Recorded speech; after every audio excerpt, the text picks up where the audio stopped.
The smaller the circle, the better the players. When people say this, they generally mean the less people you hang around, the more winners you'll be surrounded by. But this concept can be warped and taken in a completely different direction. This idea originally came from Fortnite, and I'm sure we all know how the game works. Join a lobby, last one to survive wins. Social media and entertainment works the same way. Life online contains a collection of the best personalities, faces, and minds. We yearn for their lives and dreams because it takes less work. But if we uncover the truth of who we are, we can't lose. Rather than being filtered externally by these spaces, we must use our own filter to decide who we want to become, because you can't lose in the circle of one. In this video, I'll describe this thought process and the foundation having this mindset helps you develop. Oh, say less. Every industry or space forces each one of us through a filter. We go through school, and the smartest kids get funneled into the best colleges. The losers get fired from their jobs, and those with the Mamba mentality that happen to be 7 foot get sent off to the NBA. Through each of these filters, we end up losing a piece of who we are. Over the years of funneling ourselves through other people's filters, our identity as people becomes a mess. We lose the qualities that make us who we are, and the qualities that will make us stand out in the world and help us find our unique place in it. Filters force us to dim our own individual light, and in turn, we lose the qualities that we need to succeed. There are things that get ingrained so early in life that we would have never realized it was a piece of the mask. Even worse, these traits become a crutch for us, and we start to identify with the mask we've adopted. These fake personas influence us to desire an overblown, famous life so we can further ingrain ourselves in our masks. Famous streamers and creators get herded like cattle online. Their audiences hang them on their walls like a museum, and the creators become out of touch from social reality. They further their isolation by being at the top, leaning more and more into their mask, and ignoring the most important aspects of life and their most ignored flaws. We desire these lives for the same reasons. Each success story, in our eyes, is a way to get out of our own development as people. We want the victory crown so we don't have to uncover the disgusting truth of who we really are. But this is the biggest lie we see today. Being yourself is so much easier than forcing yourself through a manipulated filter. But it's the uncomfortable first step into the unknown, the step towards revealing yourself to the world, that is the scariest. Ego is an interesting thing. I mean, I have always been referred to as somebody with a big ego, but I really believe that I've never met a successful person without a very large ego. And if you don't have a big ego, you're not going to be successful. It's as simple as that.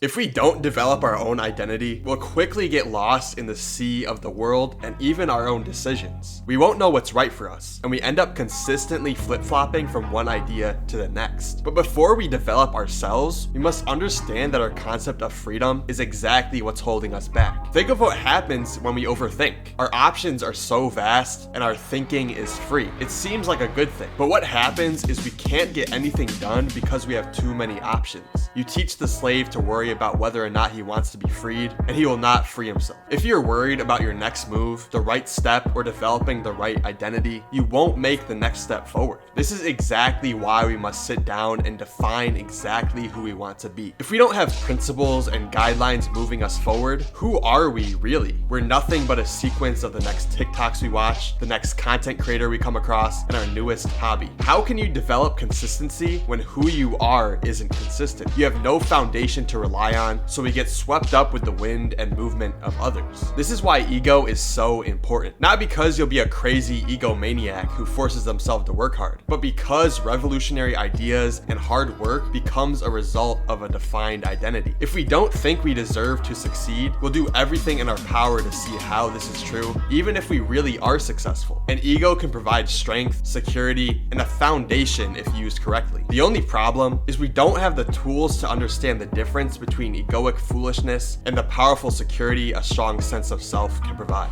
It's first about being self-aware. I get that everybody wishes they want to be a professional gamer, but you happen to be naturally good at it. And then you built your skills on top of it and put in the work. They have to figure that out for themselves. They can't want to be you or anybody else. They need to be themselves, figure that out. When you find something you truly love, the work comes naturally. Something I've discovered on my journey is that you can't force hard work. Sometimes the only thing we can do is wait. Especially on YouTube, it takes a few days to even get the feedback you need to improve the next video. But in the meantime, I think following our other passions is immensely helpful for the simple reason that anything we do is a metaphor. The same way we work is the same way we play basketball and the same way we talk to other people. Because the common denominator is the person doing the actions. We can understand who we are and come to new realizations by seeing how we do one thing and how it relates to another area in our lives that we're currently stuck in. When something is an extension of you, it's authentic. Our passions and the hobbies we enjoy have no stakes or rules attached. So we can look directly at the hobbies we love in our downtime to see what we're missing in our businesses and jobs that have stakes and rules. Looking at authenticity, I think there's two different thought processes that come with being a creator. On one hand, you could try as hard as you can to force yourself into the space and warp yourself into being a YouTuber. On the other hand, being a creator can just naturally be an extension of who you are, which I think is most authentic and yields the most results. Anything we do authentically will be done consistently with more passion, and especially something like content, you'll have infinitely more brand depth and relatability. I get that, because people look at me and they're like, all right, they want to become like a Fortnite player or stuff like that, but they grind 12 hours a day and they're still ass at the game. So it's like, maybe it's just not for them. Like, what people don't understand is the hard work is only a piece of the equation, but that doesn't mean you can't be better at it. For example, they could be a streamer that makes $55,000 a year and love life. So there's levels to this game, right? There's levels to this shit, Gary. Self-development is exactly what yields the most progress. The difference is, if you make videos, as you progress as a person, you're now doing the same action as a completely different person, a different thought process and completely new experience and way of looking at life. And this development is the only reason we get stuck in the same spot. If your favorite YouTuber is stuck at a specific subscriber amount, what needs to change for them is their personal experiences. Take a break, and when you come back, you will have new experiences to draw from, leading to new realizations. There's only so much you can learn by repeating the same actions over and over again. Real life experience is the key to growth.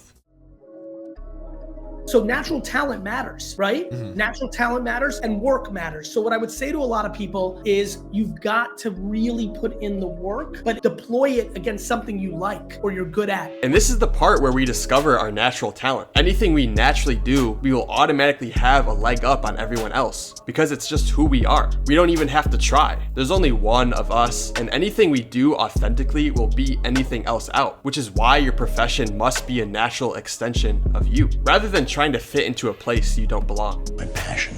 It's all Okay, your passion is coming off as erratic to people. Well, you borrow my brain for 5 seconds and just be like, dude, can't handle it. Unplug this bastard. Yeah, because it fires in a way that is, I don't know, maybe not from this particular terrestrial realm.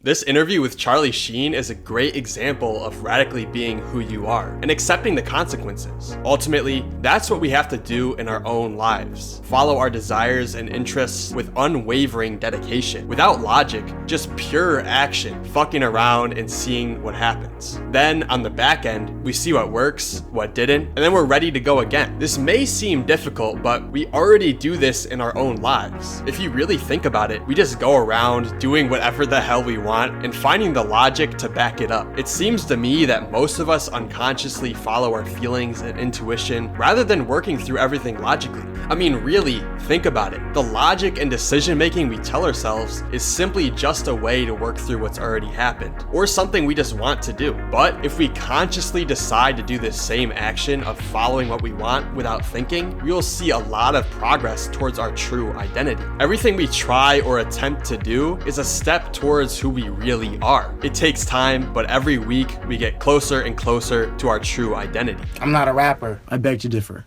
I beg to agree. What? I beg to agree. You beg to differ. I ain't too proud to beg either. The more I think about it, self-development is kind of like a piece of candy. When we go out of our way to buy some, it just doesn't feel the same. But when we randomly stumble upon a random bag of our favorite candy, that's when it actually tastes good. The same way, when we directly try to improve something in our lives, it just doesn't work.